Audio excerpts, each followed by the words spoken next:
Good evening. 5 days of rail disruption is underway in Scotland.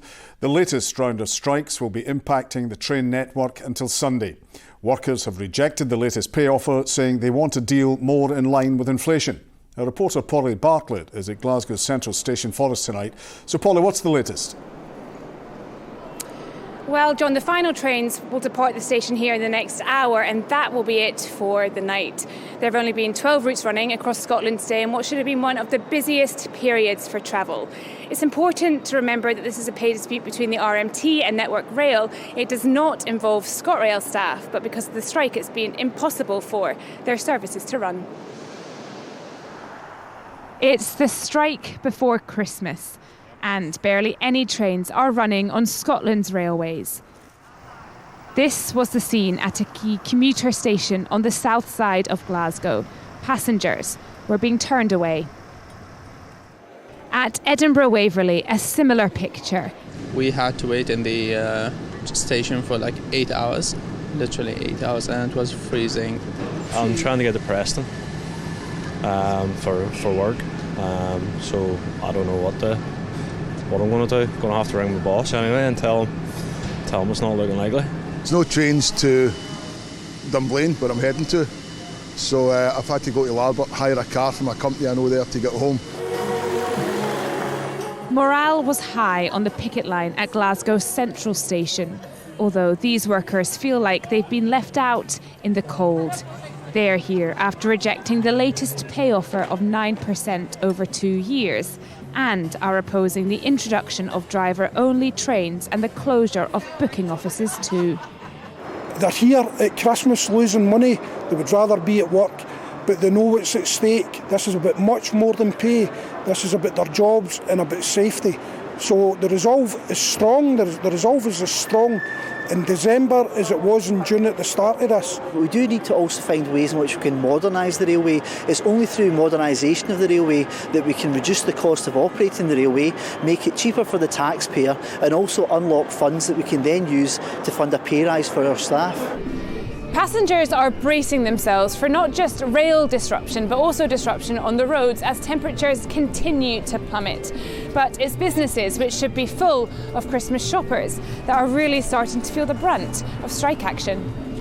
What we have noticed is a little drop with the bookings, especially your kind of Christmas party bookings, etc.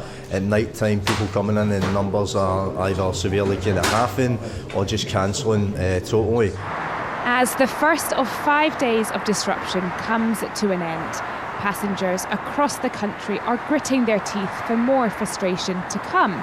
It will be Monday before a full timetable is back up and running. Polly Bartlett, STV News, Glasgow. Other stories across Scotland. And a man accused of killing the Glasgow woman Emma Caldwell is facing dozens of other charges, including rapes and abduction. Ian Packer denies killing Emma, whose body was found in a Lanarkshire woodland in 2005, and has pled not guilty to 45 offences alleged to have taken place between 1990 and 2016. Scotland's top law officer has told MSPs the man suspected of being the Lockerbie bomb maker is not currently facing criminal proceedings here. Abu Mohammed Massoud appeared at a US court in Washington last night, accused of building the device that brought down Pan Am Flight 103 in 1988, killing 270 people. A pensioner from Glasgow is one of 7 people killed in a gas explosion at a block of flats in Jersey. Raymond Brown was among the names released by police on the island after the homes were destroyed in Saturday's blast in St Helier. The number of suspected drug deaths has fallen by 21%, according to Police Scotland.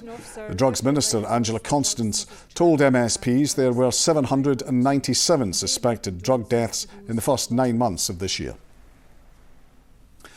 An Italian tourist who killed 5 people in a road crash in Murray has been jailed for 3 years.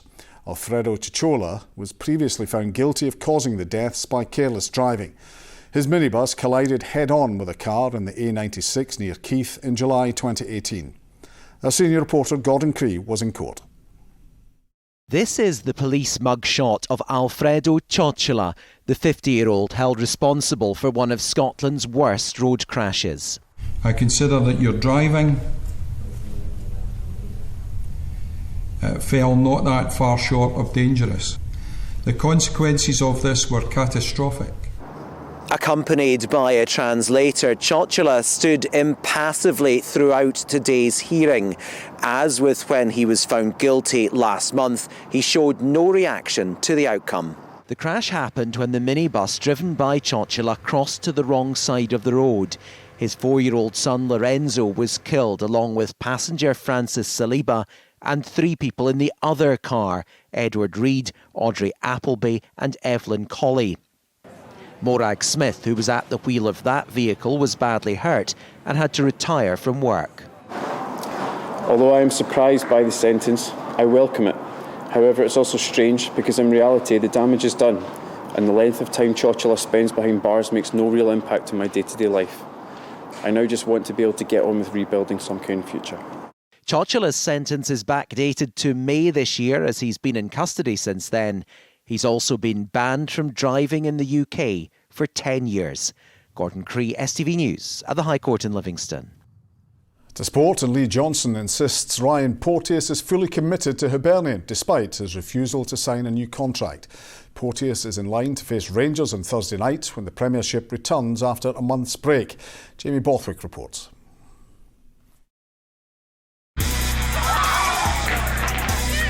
Get your fill of the action. STV Sports, sponsored by Papa John's Pizza. All was still outside Hibernian Training Centre as the icy conditions put paid to hopes of training this morning. But inside the team facility, there's no sign of any frosty relations with Ryan Porteous. The defender's ready to leave his boyhood club, but his manager won't be freezing him out. I would never put a player out on the pitch that I didn't feel was committed to Hibs, and that won't change. But in Ryan's case, I do believe he is committed to Hibs because I see it every day and I see the professionalism, I see his attitude. And listen, there's going to be moments where his head's turned. We're not shying away from the fact that we would trade Ryan.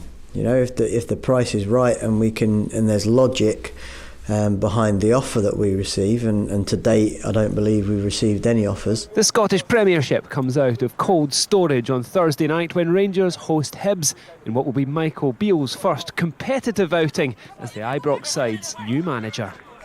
He had a strong philosophy in the work that he'd done with Stephen.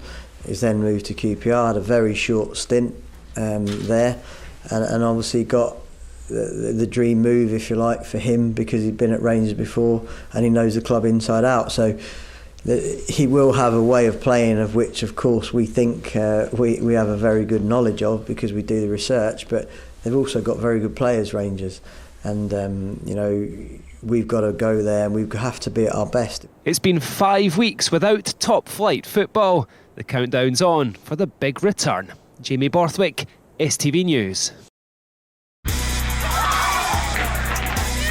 Get your fill of the action. STV Sports, sponsored by Papa John's Pizza. Sean, how's the weather? Good visibility on the horizon.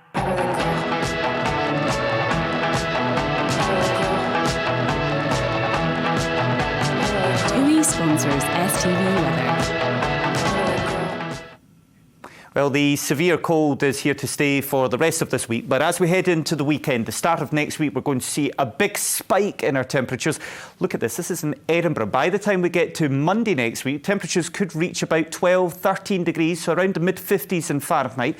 Very similar in Glasgow as well. We go from the temperatures today, around -2 this afternoon, up to highs of around 11 or 12 degrees on Monday, but it is just a very short, brief mild spell because after we reach 12 Monday we're back down to highs of 5 Tuesday, then we're back down to about 2 or 3 degrees by the end of the week, and also of course as we head towards Christmas, so it looks as if the weather will turn colder with highs back to +2, +3 in the afternoons with some wintry showers.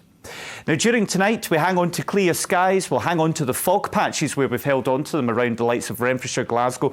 One of our coldest December days here, I think, probably since about the 90s in some spots. A very cold day with that fog around. That fog lingers through the night into tomorrow morning as well. But for most of us overnight tonight, clear skies. Again, those temperatures, -10 possible parts of Lanarkshire.